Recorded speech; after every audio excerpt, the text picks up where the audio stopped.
Il supporte la pression, parce qu'on lui met une certaine pression. S'il arrive à la supporter et faire abstraction de tout ça, il peut être clairement le facteur X et apporter le petit plus. Et pourquoi pas défendre sur Doncic et stopper Doncic. Oula, alors allons-y sur les petites spécificités. En attaque, c'est un joueur qui s'écarte et qui peut mettre des tirs à 3 points de manière assez consistante.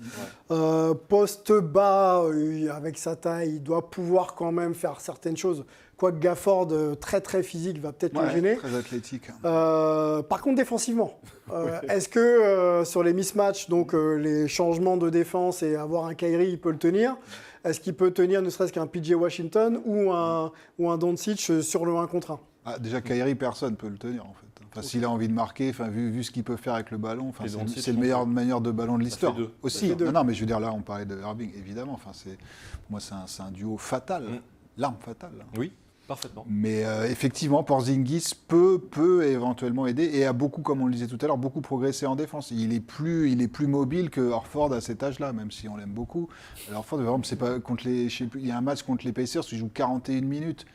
Donc ça, il ne peut pas faire ça à tous les matchs, Horford. Donc rien que pour ça, Porzingis, il peut apporter... Je pense qu'au premier match, il ne va pas jouer 35 minutes, peut-être un peu moins. Donc ça va aller progressivement. Puis dans le collectif, maintenant des Celtics, c'est ça aussi, évidemment, qu'a priori, le 5 majeur, il est meilleur que celui des Mavs. C'est ça aussi. On peut se faire un petit 5 majeur fictif, là on a le temps. La finale, c'est dans 2 jours. Quand on parle de Boston, Jrue Holiday, on a bien sûr Tatum, Brand, Derek White. Qu'est-ce qu'on a d'autre? Horford, mais si Porzingis revient. Oui. Tu mets Porzingis dans le 5. Donc là, j'ai donné 5 joueurs, là, c'est bon? Ouais. Avec Porzingis, ça fait 5. Tatum peut jouer 5 aussi. Eh oui. On a parlé de Joe Mazzulla. Il peut attaquer sur un 5, il ne peut pas défendre sur un 5. Est-ce que Tatum, pour revenir, juste pour finir là-dessus, encore sur ce côté psychologique, Tatum, moi je vais bien Tatum, moi je suis OK pour Tatum. C'est pas Nicolas Batum. Tatum. Il faut choisir. Tatum O'Neal. Tatum. Vas-y, alors, si Tatum ne met pas... va encore se défausser, entre guillemets, sur Porzingis, même en termes de leadership. Tu vois, il y a des trucs comme ça. Moi, j'attends vraiment beaucoup de voir ce qu'il va pouvoir donner sur cette finale. Et je pense qu'il va avoir trop de pression, Tatum. Le 5 de Dallas, potentiel, on ne le donne pas. Nous, on n'est pas dans le coaching staff, mais Kyrie, Doncic, PJ Washington. Est-ce qu'on remet Lively dans le 5? J'aime beaucoup Lively, franchement. On commence avec Gafford, peut-être, et Lively sort du banc. C'est vraiment une belle surprise. Et puis, on a le petit feu follet là, qui vient de Miami, dont j'ai plus le nom, vous m'excuserez. Derrick Jones. Derrick Jones Jr. Gros dunker, là.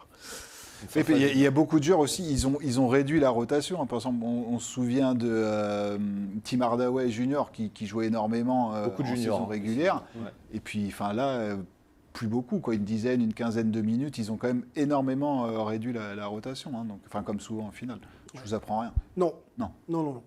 Ça devrait être le cas encore. Est-ce que la finale va se jouer encore sur les fameux facteurs X, sur les 6e hommes, on le dit souvent, ou sur Doncic, ou sur les stars, je sais pas. Moi, j'y crois beaucoup parce que quand tu joues plusieurs fois contre une équipe, les équipes t'ont scouté, elles ont préparé leur match, elles savent ce que les joueurs stars et leaders vont faire. Après, ils sont plus forts, ils marquent, mais il faut aller chercher aussi l'explosivité, un mec qui va te faire un truc un peu moins attendu. Et je pense que Dallas, c'est pour ça que tu revenais sur la profondeur de banc, je trouve que les mecs qui sortent du banc ont un meilleur impact et un rôle plus défini que les petits Pritchard qui font à peu près pareil que ceux qui sortent du banc, c'est leur tirer à 3 points, pas défendre.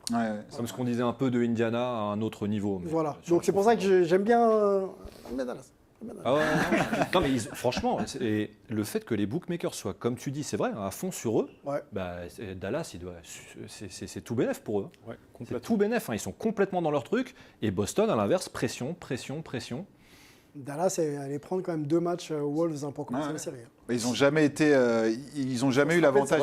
Ils n'ont jamais eu l'avantage du terrain depuis le début des playoffs. Allez, bon, on arrête là. Les finales, ça commence dans 2 jours. Le 6 juin, au moment où on enregistre, on essaiera de se refaire un petit point dans 2 semaines. Peut-être que ce sera terminé.